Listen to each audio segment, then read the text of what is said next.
विश्वास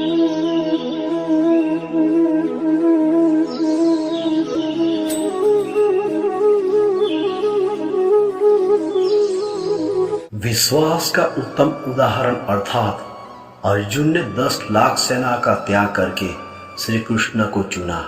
आज मुश्किल, कल थोड़ा बेहतर होगा, बस उम्मीद मत छोड़ना, भविष्य जरूर शानदार होगा। बहुत दूर तक जाना पड़ता है सिर्फ ये जानने के लिए कि आपके नजदीक कौन है। फल की अभिलाषा छोड़कर कर्म करने वाला पुरुष ही अपने जीवन को सफल बनाता है। सभी जीवों का निर्माता मैं हूँ। किसी जीव को कष्ट देकर तुम मुझे खुश कैसे देख सकते हो? जो व्यक्ति आपकी कदर नहीं करता उसके साथ रहने से अच्छा है आप अकेले रहे।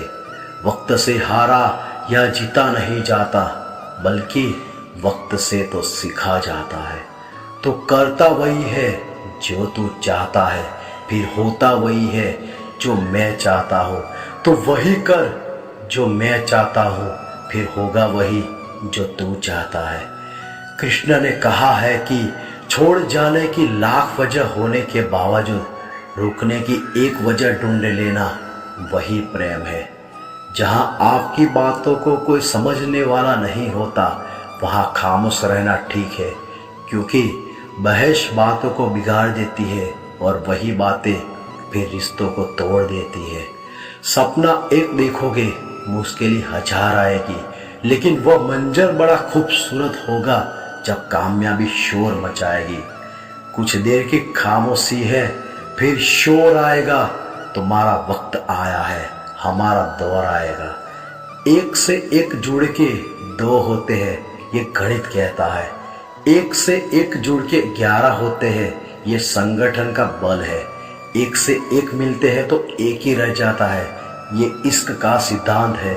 एक से एक मिलके इंसान और ईश्वर मिलते हैं तो 0 हो जाते हैं, ये अध्यात्म कहता है। महंगे कपड़े तो दुकान के पुतले भी पहनते हैं। अगर पहचान बनाना चाहते हो तो अपना व्यवहार अच्छा करो। जाति पाति का भेद करना और इन मिथ्या भेदों के आधार पर किसी मनुष्य या समाज के किसी भाग को अधिकार से, अवसर से, सम्मान से या संपत्ति से वंचित रखना मानवता के विरुद्ध है। श्रेष्ठ मनुष्य का लक्षण ये होता है कि वो अंत तक प्रयास करना बंद नहीं करता। जो व्यक्ति अपने कार्यों से आशाएं एवं इच्छाएं नहीं रखता, उसी के कार्य पूर्ण होते हैं। एक असफलता से दुखी होके जिसका मन नहीं रोता, एक सफलता से आनंदित होकर जो स्वयं को श्रेष्ठ नहीं मानता, ऐसे ही व्यक्ति को हम कर्मयोगी कहते हैं। और ऐसी व्यक्ति जीवन में बार बार सफल होती है।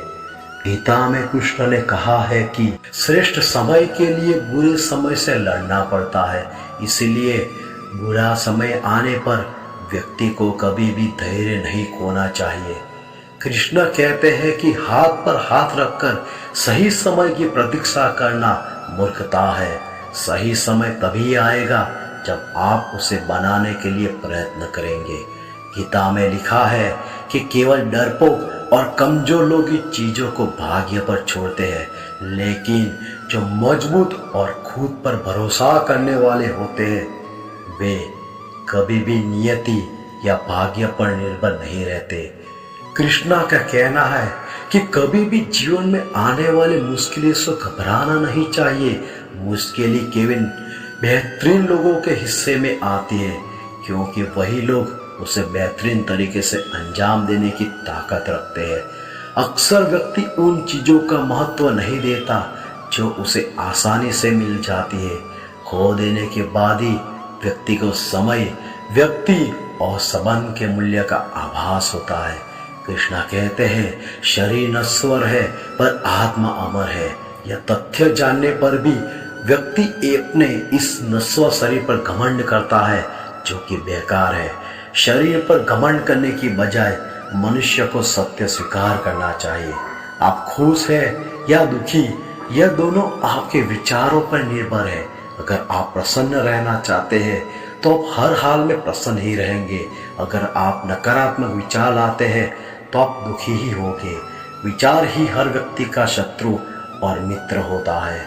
कृष्ण ने साफ कहा है कि कर्म तुम्हारा कल होगा, और कर्म अगर सच्चाई है तो कर्म कहाँ निष्फल होगा।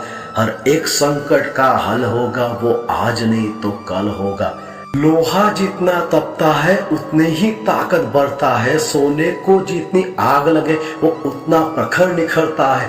हीरे पर जितनी धार लगे वो उतना खूब चमकता है। मिट्टी का बर्तन पकता है तब धुन पर खूब खनकता है। सूरज जैसा बनना है तो सूरज जैसा जलना होगा। नदियों सा आदर पाना है तो पर्वत छोड़ निकलना होगा। और हम आदम के बेटे हैं, क्यों सोचे राह सरल होगा। कुछ ज्यादा वक्त लगेगा पर संघर्ष जरूर सफल होगा। हर एक संकट का हल होगा, वो आज नहीं तो कल होगा। इस वीडियो में अभी इतना ही, तो प्रेम से बोलो राधे राधे।